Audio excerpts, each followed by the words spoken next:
بسم اللہ الرحمن الرحیم لا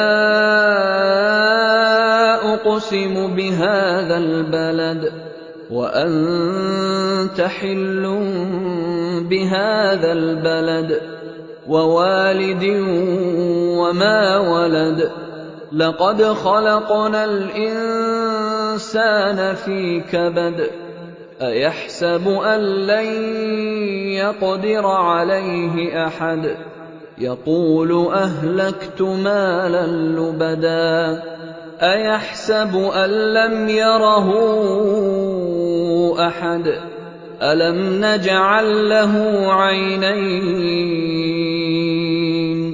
وَلِسَانًا وَشَفَتَيْنِ وَهَدَيْنَاهُ النَّجْدَيْنِ میں اس شہر یعنی مکے کی قسم کھاتا ہوں اور تم اے نبی صلی اللہ علیہ وآلہ وسلم اسی شہر میں تو رہتے ہو، اور سب کے باپ یعنی آدم اور اس کی اولاد کی قسم کہ ہم نے انسان کو محنت و مشقت میں رہنے والا بنایا ہے۔ کیا یہ خیال کرتا ہے کہ اس پر کوئی قابو نہ پائے گا؟ کہتا ہے کہ میں نے بہت سا مال برباد کر دیا۔ کیا اسے یہ گمان ہے کہ اس کو کسی نے دیکھا نہیں؟ بھلا ہم نے اس کو 2 آنکھیں نہیں دی اور زبان اور 2 ہونٹ نہیں دیے؟ یہ چیزیں بھی دیں اور اس کو خیر و شر کے دونوں رستے بھی دکھا دیے۔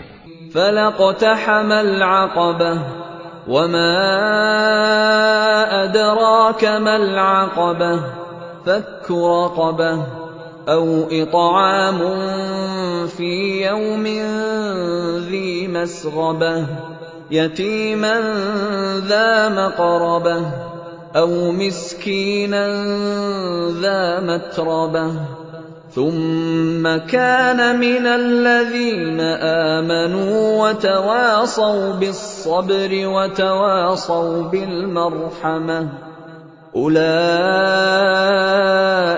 اصحاب المیمنہ والذین کفروا بآیاتنا هم اصحاب المشأمة علیہم نار مؤصدہ۔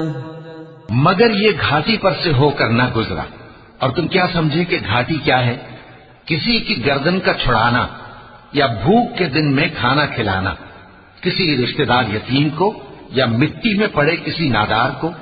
پھر ان لوگوں میں بھی شامل ہوا جو ایمان لائے اور جو صبر کی نصیحت اور ایک دوسرے کو مہربانی کی تلقین کرتے رہے۔ یہی لوگ اچھے نصیب والے ہیں، اور جنہوں نے ہماری آیتوں کو نہ مانا وہی برے نصیب والے ہیں۔ یہ لوگ آگ میں بند کر دیے جائیں گے۔ صدق اللہ العظیم۔